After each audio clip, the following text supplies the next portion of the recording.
Buen día, tutor y compañeras. Para esta actividad seleccioné el texto Oralidad y Escritura, Tecnologías de la Palabra de Walter Ong. En este capítulo, el autor nos expone la relación entre la oralidad primaria, que hace referencia al lenguaje netamente oral, y la secundaria, que deriva de ella, y relaciona todos los caracteres y letras que componen una palabra en sí. El estudio del lenguaje oral vino a darse cuando los antropólogos y sociólogos empezaron a indagar acerca de los orígenes del lenguaje en la prehistoria y les llamó la atención notar que este era netamente oral. Digamos que en esa época resultaba un análisis contradictorio, ya que se le consideraba la escritura como una forma básica del lenguaje. A partir de allí se clarificó la diferencia entre estas dos, en donde una palabra ya no solo se componía de letras, sino también de fonemas y sonidos. Se han realizado muchos estudios acerca de esto que comparan las civilizaciones que manejan la lengua primaria contra las que manejan la lengua secundaria. Y se puede evidenciar que hay un gran contraste en la estructura mental y social que le compete a quienes manejan específicamente la secundaria.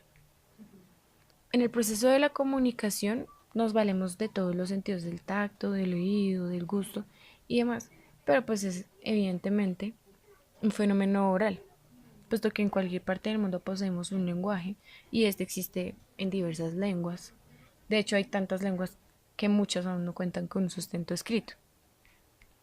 Entonces, allí es cuando también nos encontramos con otro tipo de lenguaje que como tal no se le considera lenguaje y es el de las computadoras. ¿Y por qué no se le considera lenguaje? Porque el lenguaje de las computadoras debe ser programado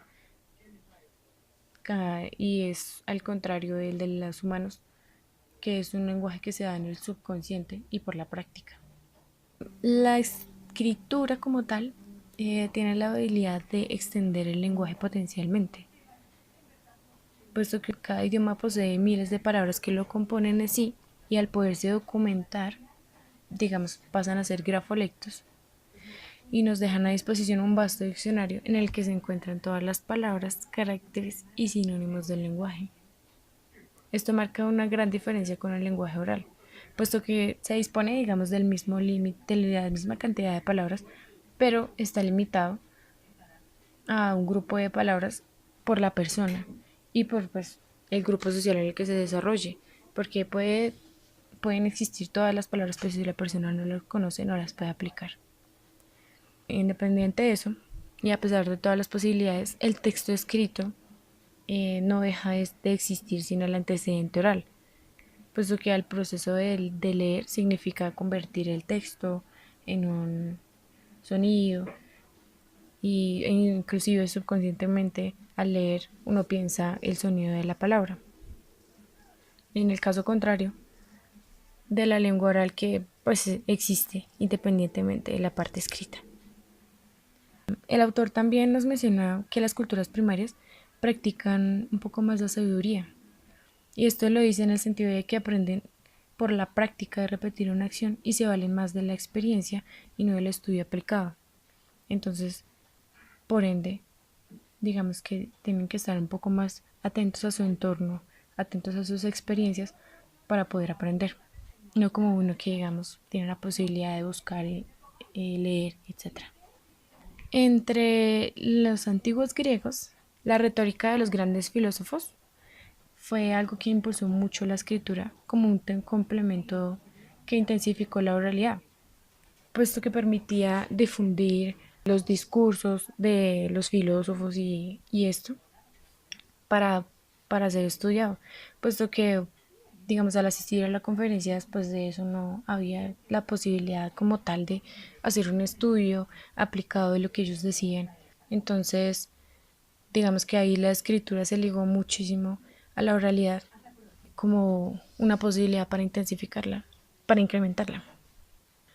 Como civilizaciones con un vasto lenguaje escrito y oral, desconocemos en sí lo que significa simplemente la oralidad, puesto que no se nos da el caso de otras culturas que siempre han vivido simplemente con el lenguaje y al contrario no conocen el texto. Como civilizaciones con un lenguaje escrito y oral, desconocemos en sí lo que significa simplemente la oralidad. Y de hecho, Actualmente no hay un término que abarque lo que es la oralidad como tal, como en el caso de la literatura, ¿no?, que abarca todo lo que es escrito. Actualmente no hay específicamente un término que abarque solamente la oralidad. Entonces, dada esa situación, surgió un término que se llama literatura oral y llegó a usarse para definir específicamente esto, lo que era todo lo que no estaba escrito y que era netamente oral. De hecho, el autor demuestra mucha oposición respecto al uso de ese término, ya que la literatura es un lenguaje secundario y no puede definir en sí lo que es el lenguaje oral, simplemente porque no se puede identificar algo oral como literario. Entonces él está más acorde con el término prealfabetismo. Igual no lo define como perfecto, pero le parece que sí representa mejor la oralidad, puesto que habla de la oralidad antes de que una persona llegue a conocer la escritura. Por otra parte, dado que conocemos y entendemos la oralidad y la escritura de forma simultánea, se nos dificulta, y de hecho para nosotros es prácticamente imposible, separar la una de la otra. Y a pesar de la primacía de la oralidad, sin la escritura no tendríamos el ilimitado acceso a la historia y al conocimiento que tenemos documentado de la historia de nuestra raza, pues por no decirlo de otra forma. La escritura, si bien no domina la oralidad, nos brinda la posibilidad de acceder a todas las variables de nuestro idioma, de generar y acceder al conocimiento, una capacidad que lamentablemente la oralidad no puede brindarnos, ya que depende de nuestra propia capacidad para recordar todo. Las culturas orales tienen un sistema lingüístico artístico y bello por la simplicidad de su idioma, pero al escribirse digamos que pierde estas propiedades que lo identifican. Igual, a pesar de eso y lamentablemente, sin la escritura no podríamos recordar estas lenguas y además de eso no podríamos alcanzar nuestro potencial más pleno. Lo único bueno es que la escritura es adaptable a todos los lenguajes.